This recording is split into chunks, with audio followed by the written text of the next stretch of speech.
And welcome aboard, everybody. Steve Malzberg here, joined today by Stephen Moore. Of course, he's a Newsmax finance insider and was the top economic advisor to Donald Trump during the campaign and senior fellow at the Heritage Foundation, of course. Hello, Stephen.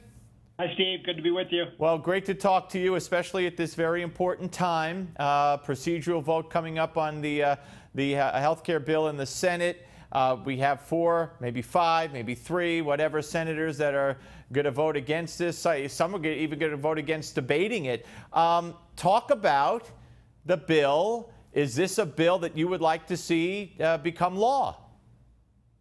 Well, it certainly is much better than the current law, which is Obamacare, which has been a catastrophe. And I think the story that's really been missed by the media as they nitpick against the Republican alternative is that Obamacare is in a total meltdown. We've seen this with respect to insurance companies all over the country dropping out of the market. In a lot of areas, there's either one or no insurance company left. So that's not a lot of competition when you don't have any insurance company or only one to buy insurance from.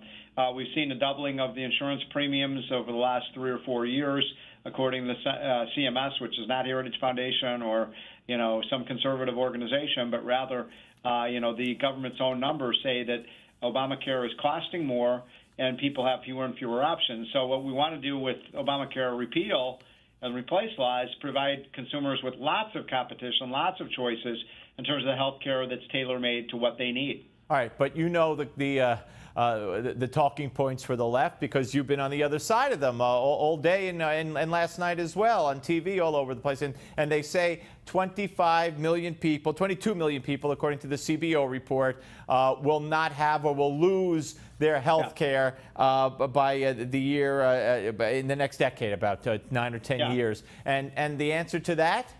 Well, a couple things. I mean, first of all, about almost half of those people are going to lose their health insurance are people who don't want the insurance but are forced by the government to buy it. So if you take, away a program that people don't want and you have to force them to buy the insurance, it's not very good insurance, is it, Steve? So no. That's an embarrassment, actually, to the supporters of Obamacare that if you don't almost figuratively stick a gun to their head and force them to buy it, they don't want it. What kind of product is that?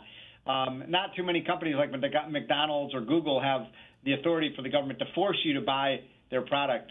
But the other point I would make is, the design here is to bring health care costs down, to make it cheaper for everyone. And you know what happens, Steve, when costs fall, when you have more competition and choice, then people can afford to buy the care. Right now, you've got millions and millions of middle-class families that are essentially choosing not to buy insurance because they can't afford it. Absolutely, and let's talk about the CBO and what they had to say. And am I not correct? I think I heard you point this out, that all they're doing is taking into account this bill. They're not taking into account things that the administration could do unilaterally. They're not taking into account of the next part, tort reform, other avenues that could help bring prices down and premiums down and costs down that they're just not considering when they issue their report.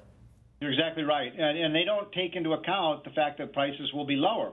And if prices are lower, more people will sign up for the coverage. There's no question about it. Especially, by the way, for young people, anyone watching this show that's, say, below the age of 30, you probably see about a 50% reduction in your price. So that would encourage people to buy insurance in a responsible way. So CBO doesn't take that into account, Steve. They don't take into account that the costs will fall, more people will be able to afford it, and they'll also be able to get, hopefully, the kind of insurance that they want. You and I are very different people. You might want one kind of insurance package, and I might want to load up on dental care and drug abuse care and condom and, all sorts of things that are covered. And you might want a stripped-down package that costs less. And, we as Americans should allow the consumers to choose what they want. Obamacare is one size fits all, one of the things I really hate about it. And what about the concern that I keep hearing that elderly or older people between 50-something and 65, their premiums will actually increase, double possibly or more than double, and they'll be paying a $65,000 a year income. They'll be paying $20-something thousand for their health care premiums. I mean, is that something that you believe is accurate and troublesome? I don't. I think if you make the healthcare system more efficient overall, then everybody saves money, not just people at the lower end or even young people. Now, look, if you're very sickly and you've got a pre-existing condition, then you have to move those people, Steve, out of the insurance pool and provide them with a subsidy if that's what society wants to do. And I would be in favor of that. I have a niece who has epilepsy, who has special care needs that my relatives can't afford, and so in that case, it's appropriate for the government to step in. But what you don't want to do, and what Obamacare does, is puts everybody in the same insurance market, and that's just not fair to the people who have healthy lifestyles. Look. Again, use an example. If you've got Peter and John, and Peter doesn't smoke, gets exercise, eats right, is not overweight, and John is the opposite. Why should Peter have to pay the health care costs for John when so much of these outcomes are determined by the lifestyle they live? Right, and it's the same with they keep saying, well, everybody has to have auto insurance to drive a car. That's apples and oranges to making people buy health care. However, if you're a good driver and you have a clean record, you're going to pay less than the guy who gets into an accident every month. That's exactly right. That's how insurance works. You're rewarded for good behavior, and under Obama, you're actually rewarded for bad behavior. Now, I would make another point, something that I like a lot about the Republican bill, is that it requires more transparency in pricing. And when was the last time, Steve, you went to a hospital or a doctor and they listed what their prices are? Why don't we totally change the culture of that? And you go into the hospital or doctor, it tells you what an emergency room visit costs, what it costs to, have a general practitioner look at you, whatever it might be, and let people shop around and find the best prices. So this would, require medical facilities and doctors to tell people what these things cost. Gee, imagine that, just like every other product that you buy. Exactly. Let me ask you, what's your take, and I don't know if you've had time, you've been very busy with this, I understand that, this Google find, the European... I have looked at it. I think it is totally outrageous. I think Trump should run to Google's rescue and say this is international countries trying to steal from American companies, and it's just a shakedown of Google, and it is outrageous. And by the way, the thing that's really infuriating is that these charges that are being made, where the Europeans got this idea? From the United States government under Obama. Obama, basically was making these same charges against Google. I mean, can you imagine a Chinese company being, sued by its own government, because it was building a better mousetrap? So I think Trump would be very wise to be on Google's side on this. And the same thing with a lot of it. This is a shakedown of our high technology companies, and we provide so many jobs, and so much of our national output is due to the incredible intellectual property we produce. And now these other countries are raiding it. $2.7 billion. What could Donald Trump do except verbally, support Google in this? That would help a lot. Instead of having the Federal Trade Commission in Washington go after Google, maybe the FTC should be on the side of American companies. This all gets to the point that I think the reason Donald Trump won. We need the government to be behind our companies, not be adversaries of them.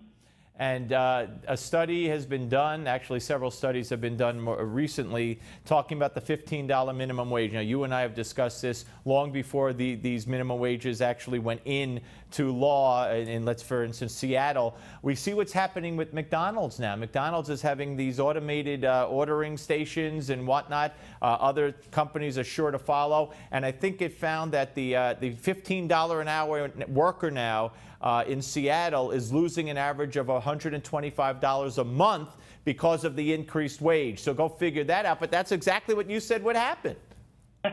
Every once in a while I get it right, Steve. But it is what I predicted, is that you would see a lot of automation come in. And look, automation is the future, but it's really hastened that.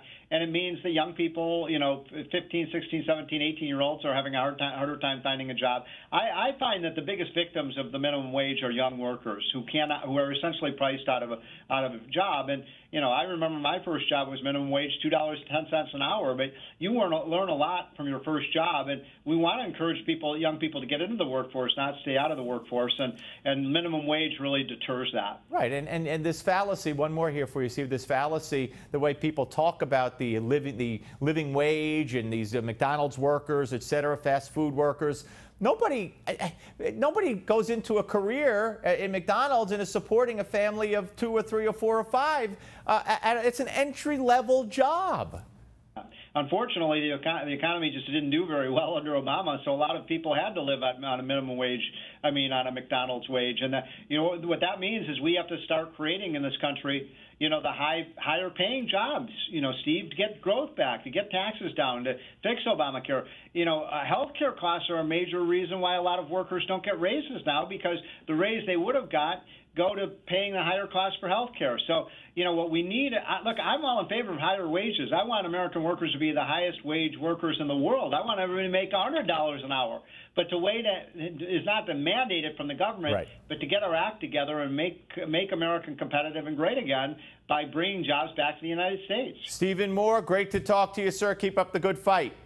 Thank you, Steve. All right, folks. Appreciate you being out there, everyone. Until next time, please check early and often newsmaxtv.com and, of course, the website newsmax.com.